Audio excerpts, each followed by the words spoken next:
This is the Weigh-In Podcast by Ben Wad Chestnut and the occasional pop-in Sebastian Romero on this week's Takedown Thursdays, another epi of the Weigh-In. We're back to answering questions. I got a question that was there were quite a few of them. What was my best season prep? And what were some things that I did during season that could help me? And there were mixed, very other questions that we will touch on most of them. We will touch on most of those questions. And then we'll talk about one of the things we'll talk about is seizing the moment. And we'll break all that down. But nonetheless, that is this week's weigh-in and takedown Thursdays.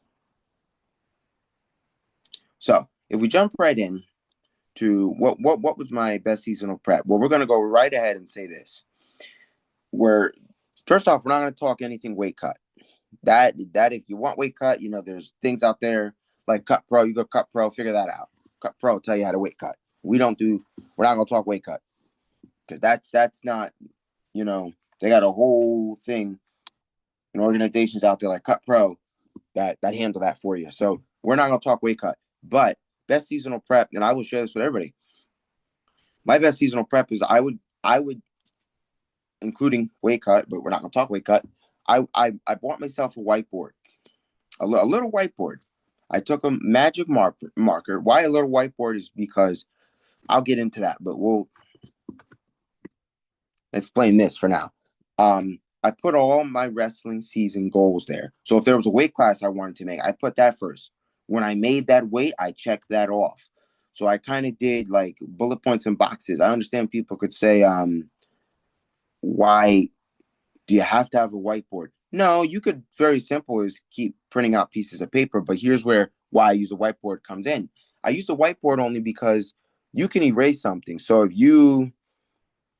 if a goal has to change or you think that you set an expectation a little too high, you can always adjust it. You don't have to print out pieces of paper. I don't know. It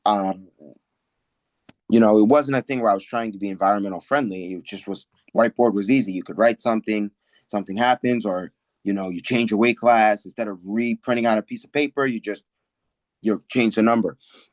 So what I was able to do is I put weight up there. I put goals, and I kind of filled up my little whiteboard to the point where I had two of them. I filled them up because what I used to do is I used to do this. I brought them both to college. It's the same thing. I filled them up because what I would do is I take the seasonal schedule I had, on there. I had, get 10 wins, get 15 wins. I had stuff like do this many takedowns. I had a lot of stuff on there. So I know that I had a lot on there. So I was able to put, a lot of things on there that I was able to check, like weight class. And I was a double guy. So I wanted to shoot, I think throughout the season, I wanted to have shot and scored, I believe it was like 26 doubles. So that was one thing that I wanted to do. And, I didn't count a double where if you take them down with a double and you let them up and you take them down again and you let them up, I didn't count those. I counted that once as a double, it was per match. I wanted to get 26 doubles, and that was something I wanted to do. Amidst that, I know many of you will probably say, was the Splater on there? Yeah, the Splater was on there. That was checked off all summer, so I didn't have to really worry about that, but I did not care too much about that during the season. So one of the things I know we talk about is putting little goals on there. So whatever your first tournament may be, put the goal of if it's to win it, put win it, and then you're able to check boxes off. And I did that because it helps you only worry about what's in front of you. And that's because, don't look forward and say, oh, I can't wait till, for the Jersey wrestlers, I don't know where all the other states are, but for Jersey wrestlers, we'll say Atlantic City, says, hey, I can't wait till I go to Atlantic City. Well, don't worry about Atlantic City. Worry about, that's part of, the kind of the stuff we talked about, that's kind of, I believe we talked about this on the podcast before. It's about worrying about what's right in front of you versus worrying about what's too far ahead. So I had a whiteboard. I put little boxes, and then sub bullets where I could check them off. Obviously, if you're at a tournament, you can't put sub bullets, but you can put season goals. You can write your goals down, individual, put them. A lot of teams do this. They put their goals, and they check them off as they go, and there's ways to do it, and it's not a bad idea because it helps you focus on what's in front of you, and that's just one of the things that it really, when you're doing seasonal, it really helps you, and that was one of the best things I could do. And that also goes into what I was able to do. That answers kind of the second question too. What I was able to do in season. What was some in season stuff I could do to prep performance wise? Was that, when you work, don't worry about what's 2-3 matches ahead. Worry about what's in front of you. If what's in front of you on a Friday night or whatever night you're wrestling, whoever you're facing that night, that's what's in front of you, and that's what you worry about. You don't worry about you got a tournament that weekend. The minute you win that match, then you worry about that. Unless it's more of a forfeit situation where you're going to go out there, you're going to get the forfeit, then you're worried about what's the next match in front of you. If you get a forfeit, the next match in front of you is what is to be worried about. And I say that because it helps you not, and even when you're at a tournament, the best way, listen, I'm going to give you the I don't say the cracked code, but the cracked code here. Don't worry about 2-3 matches ahead in a tournament if you ain't there yet. We all do it. Even I did it as a kid. I did it, all of it. You look, you say, okay, I beat this kid. I'm going to get that kid. Worry about, I got this kid now. And you say, well, you may get this kid. I remember one of my teammates said to me, oh, you're going to have to face this guy. He beat such and such. And I said to him, that doesn't matter to me. What matters to me is the match I have right now. I don't care if I'm going to have that guy. Why are you talking about that guy? So that's just one way to kind of do it, is worry about what's in front of you. And that may help not overwhelm everything. But, I understand most would kind of say, well, aren't you, when you put your season's goals, worried about, no. You will have to worry about what's ahead of you when you do your whiteboard. That is unavoidable. You got to put everything down as your goals, and you can look at them. I used to wake up to my whiteboard. Like, I used to wake up, look at the whiteboard, and at the end of every week, I wondered if I looked at it and says, is there anything I could check off here? Is there anything I could check off here? If it was to turn more guys, was there anything I could check off? I put a bunch of stuff that would be considered analytical on there of my whiteboard to help. So, that was some of the things I do. You can, whatever, you have your separate goals. Like I said, there's a lot of things out there for why we're not going to talk weight cut. I'm just saying that again so that you understand. There's many reasons why there's professionals out there for weight cut, and it's better to trust the professional into that. We are just providing our opinion on some stuff, and there's some stuff we kind of want to stay away from. But amidst that, really, that was some of the things I used to prep. In season, kind of try to worry about the matches you have ahead of you, and what, like we talked about before, the drilling partner. Make sure you get yourself a good drilling partner. Make sure you surround yourself with the right people. If you got guys going and doing things or wanting to do things late at night on in season, and you're going to tire yourself out, make sure you do yourself to best keep your performance right. You don't have to do everything everybody else does. There are very good ways to do things in season. There are good things. You can still going to the club. Still, there are very great things you can do in season to keep yourself very well lined up for your goals. I would always say, if you're unsure of what you should be putting down as a goal, or you're not really have clarity, you know what I say. Either A, ask me the question, And more than likely, if it's too far of a coaching question, you ask your coach. Coaches will always tell you what's a good goal to line yourself up for, because there's people who are in all different types, all different levels of wrestling. So that's why we always use the line, confer your coach. Only because, if you're a first year, your goals are not going to be same as somebody who has been wrestling since they could literally walk. It's different. You're going to have different goals. There might be some similarity, but there's going to be different goals, So I ask that you confer your coach. Into that manifest, yeah, confer on what best goals should and should not be on your little whiteboard. And even if, I know some coaches like to do this. They like to say, hey, we're going to sit down. They like to, when they do their meetings to join the team, put the sheet and say, what's your goals this season, and you write them down, and they check the boxes for you. Some do that. I've heard that's a thing, because I this isn't the first time I've told this story. It's the first time on the way in about checking boxes, but it's not the first time I've explained the story at all. But that's one of the things I'm able to share with you guys, is that write your goals down and really put yourself on the path to go step by step. And I would say this the best way: don't underestimate no opponent. None of them. None of them. Take it match by match. Understand that an opponent will be able to do certain things and other things, but don't let yourself fall into the rabbit hole of, oh, this person's not that good, that person's not that good. I can beat this person, I can beat that person. Don't let yourself fall in that rabbit hole. Don't really don't let yourself fall into that rabbit hole.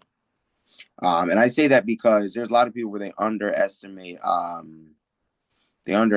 their opponent and they end up getting beat. Don't do that. I've made that mistake way too many times. Yeah, I'm telling you not to make that mistake. Worry about what's in front of you. Do what I like to call minute by minute wrestling. Try to win every 30 seconds if you can. If you got taken down, get 1 point and take them down. So that now you won that 30 seconds. You don't have to take them down within 30 seconds, but then at that point you won the minute. If you're losing the 30 seconds, try to win the minute. And I know for some you might not be able to. The concept might be a little hazy, but for those who understand it, it's going to help very well. You wanna stay on top every second you can, and I don't mean you take them down and you're on top. I mean working your offense, getting your defense in there, and getting your scores in there. Because a lot of times, when you let your opponent dictate the match, when you let them get comfortable, things are gonna happen. They're gonna start shooting more. You're gonna have to defend a lot more. You leave yourself at risk. But when you run your offense and you let your offense get in there, then you don't put yourself at the same risk you would if it was their offense. You put yourself at a greater chance of winning because you're working your game. You're working your game and your stuff, and that's the best way to go about it. The unkept best way to go about it is to work your stuff. Work your stuff that you have and that you can get going, and because that's just the best way to do it. I don't know any other way to tell you. The best way is to work your stuff. We're getting there where season is less than 100 days out for most. College season is less than 100 days out. I'm sure high school is probably more than likely maybe less than 100 days out. But, don't quote me on that. I know in a lot of different states, they start season differently. But for college, we know we're less than 100 days out. And that is going to be, we're going to keep you up on all that college stuff. So as long as you watch the weigh-in, you'll be good on all that college. We're going to make sure we watch all the matches, in that time. And we will be full on breaking all of them down, analytically for some and talking about others, because this is college season. We're going to be talking about all of it. But nonetheless, this is a good year because this is the NCAA championships for women's season coming up, which we're gonna like it, and another championship for men's. But we're gonna get on all that college stuff. So what you guys are worrying about is get your goals down, and as long as you're watching some of the matches, I would say the best thing because most want to get a good night's sleep. The best thing to do is if you can record the match and watch it at a later time, I would do something like that. But when you do that, I will tell you, I've made the mistake while running this podcast. You fall to, if you don't watch it soon enough, too many matches you got to watch. I loved it. So, for me, I had to sit down and I had to spend most of my days watching as many matches as I could because I got behind. But this season, I'm not going to do that. I'm going to try to not get behind on matches. So with that being said, I'm going to try to not get behind, but, it's going to be a good year. And I think do the goals, even if, you don't want to go out and buy a whiteboard, you can still print it. You can still print your goal out. You can still print it. It's not that big of an issue. It's not that bad. You can still print the goal. But it's good to set your goals out for your upcoming season. And as you get stuff, check your boxes. If you're somebody you don't want to put weight cut on there, you don't have to, but you put weight cut. As soon as you make the weight and you're certified, cut it. Put it on there. Put your check in the box and just keep checking your boxes till you get to where you need to go. So that now you've had a good year. You had a solid season. You had a good year. So now you're checking the boxes you need to check. Very well. Checking the boxes. And when you do that, you'll kind of keep yourself on that path to victory.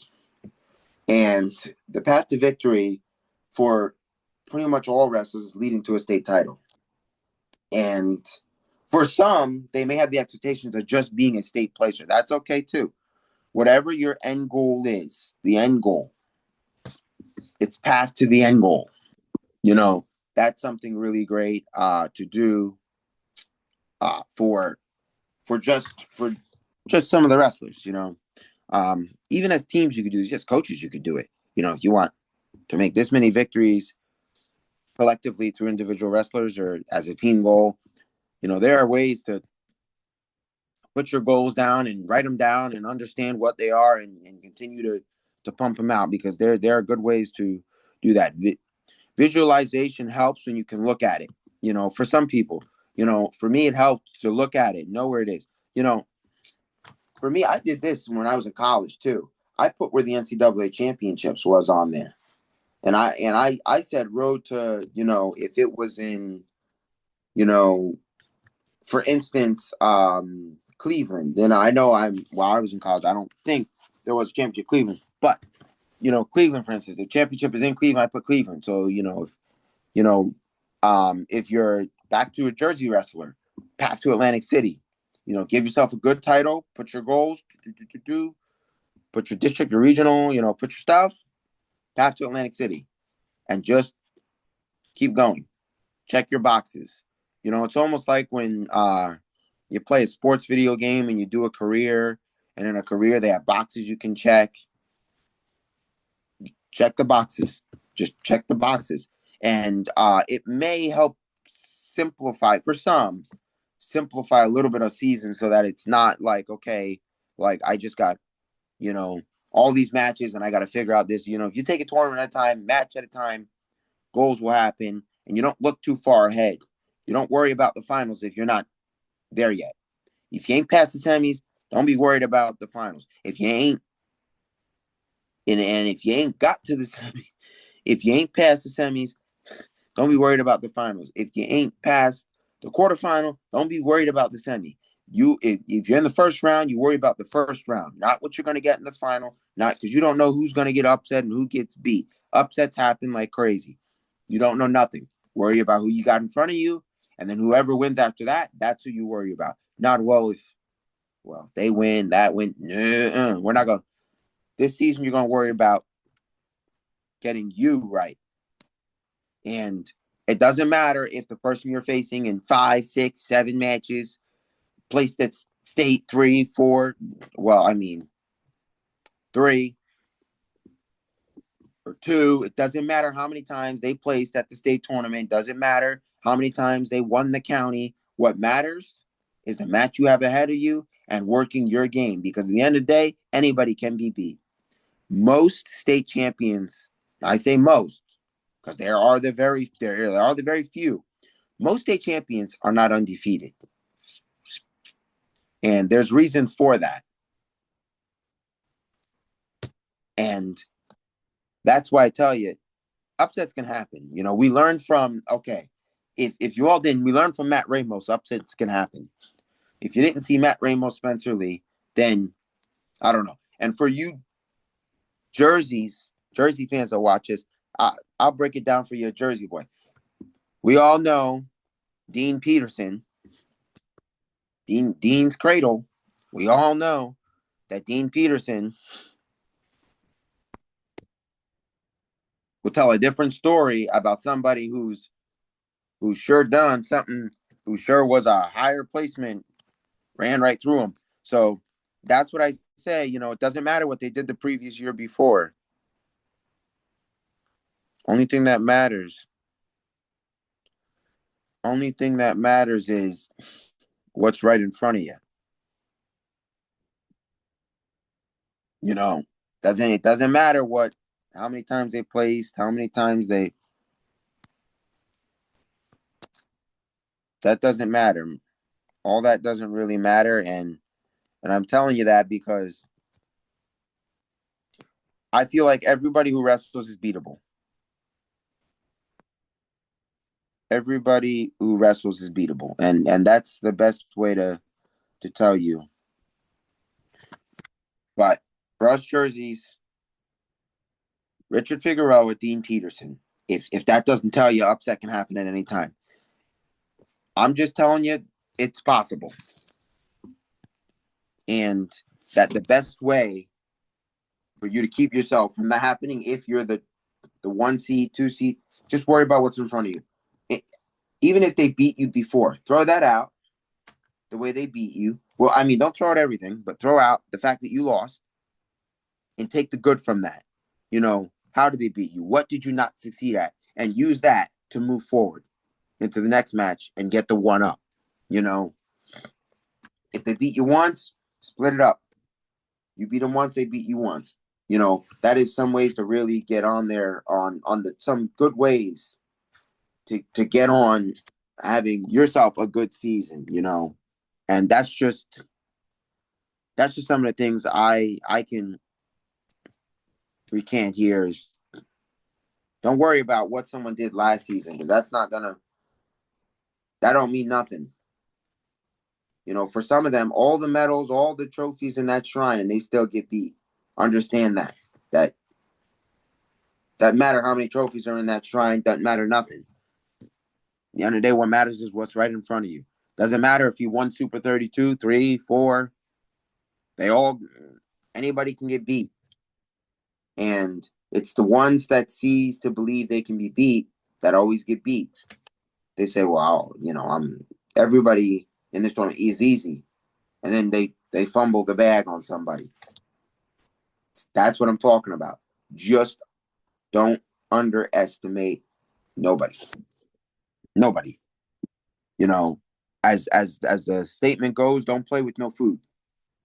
You know, and for those who might not understand that, it means if you got the chance to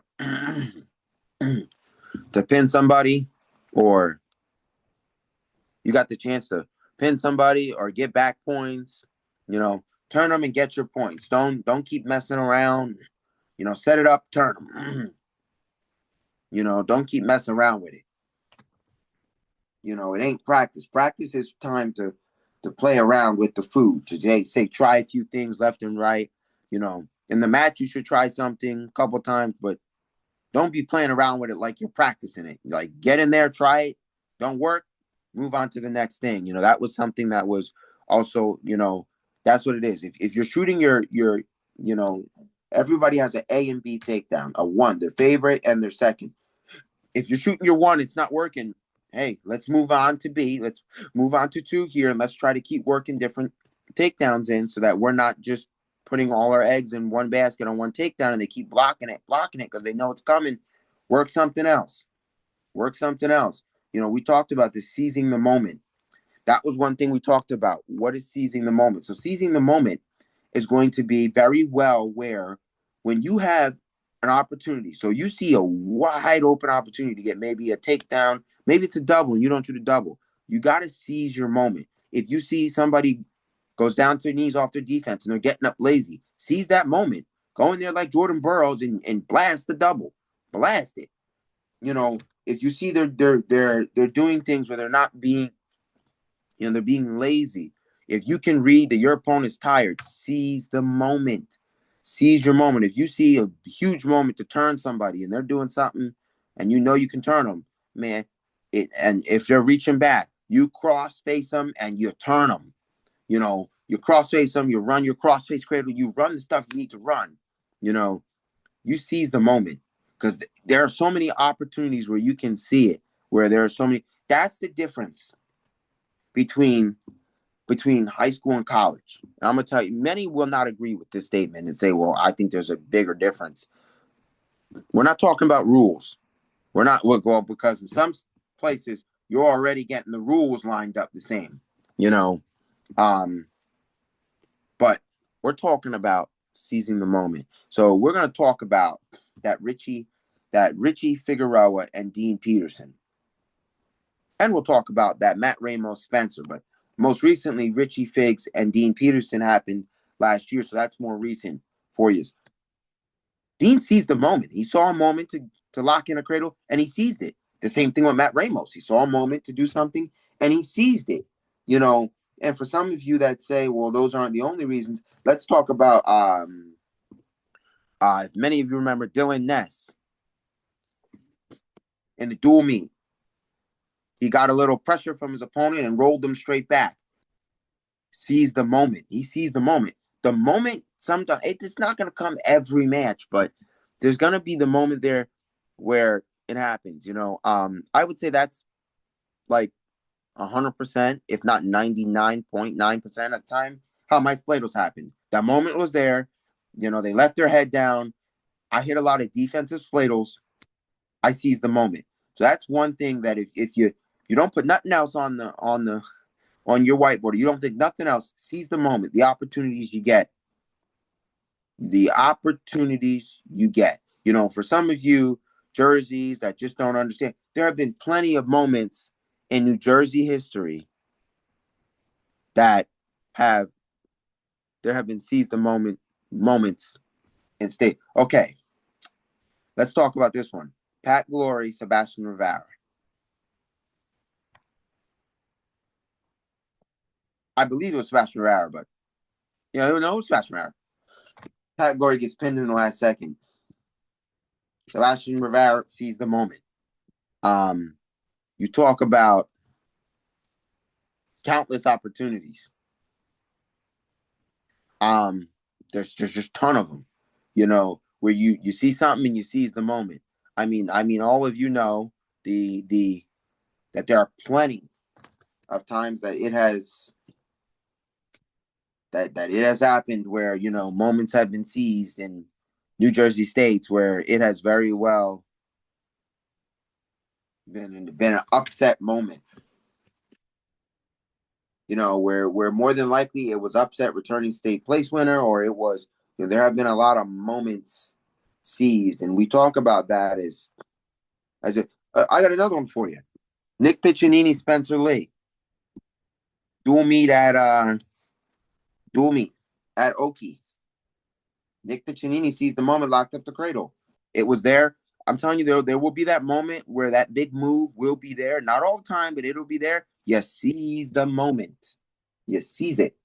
And that's what I'm going to leave you with when I talk about seizing the moment. That's the thing that we're going to get at here, is that I wanted to give you guys the best ways to make sure you're doing the best things in your season this year. I want to answer all the questions because I've been getting the questions and I'm just starting to get back on the questions. So if I missed your question, don't worry. I'll go back through them. I'll make sure I didn't miss your question.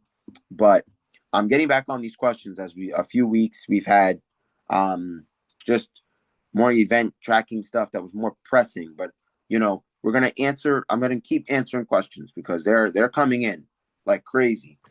And they come like crazy due to like Instagram or stuff like that. People ask us just questions, like legitimately questions.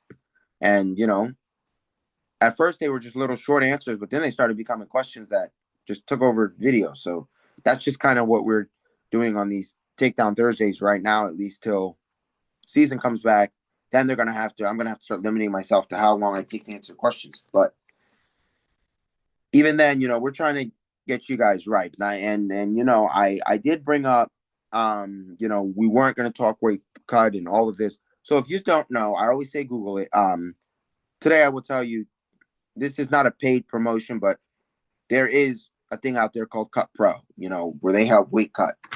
And I'm only shouting it out there because, that is one of the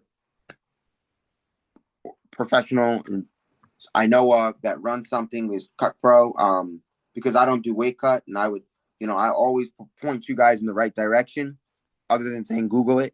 So that's something, in terms of weight cut Pro. But other than that, I'm not, you can look into it yourselves and all of that. But that is quickly reason why, I'm just letting you guys know that I get quite a few weight cut questions, and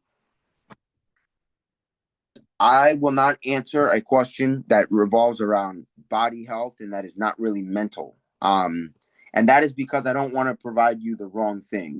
There are people who know better ways to do stuff and are really professionals at this. And that's why I say when you have those questions, try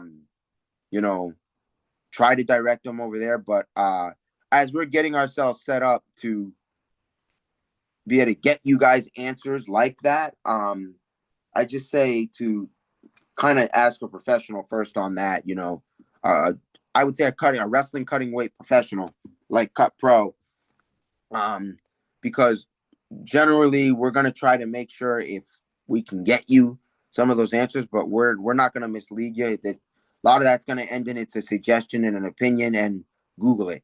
And that's just what happens. And we're trying to give you the best kept answer. So with that being said, this is the weigh-in. See, it's more of on a longer side of an episode. That's what happens when these questions come around. But please like, comment, share,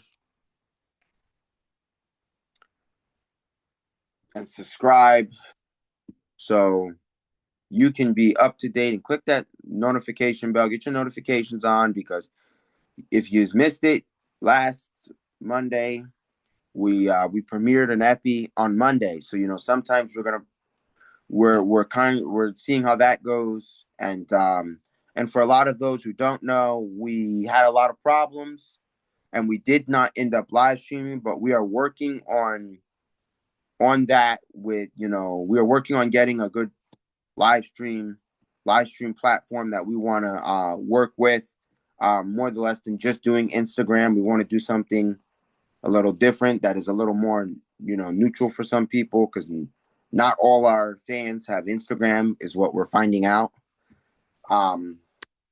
So we're gonna be getting a live stream platform, and we working with a platform for live streaming. So be on the lookout for that. But I missed any of that. This is the weigh-in by Benoit Chestnut and the occasional pop-in Sebastian Romero, or nonetheless, as he's taking his time to reintroduce himself to a lot, we'll talk about he'll pop in and out of some of these epis. So with that being said, this is the weigh-in.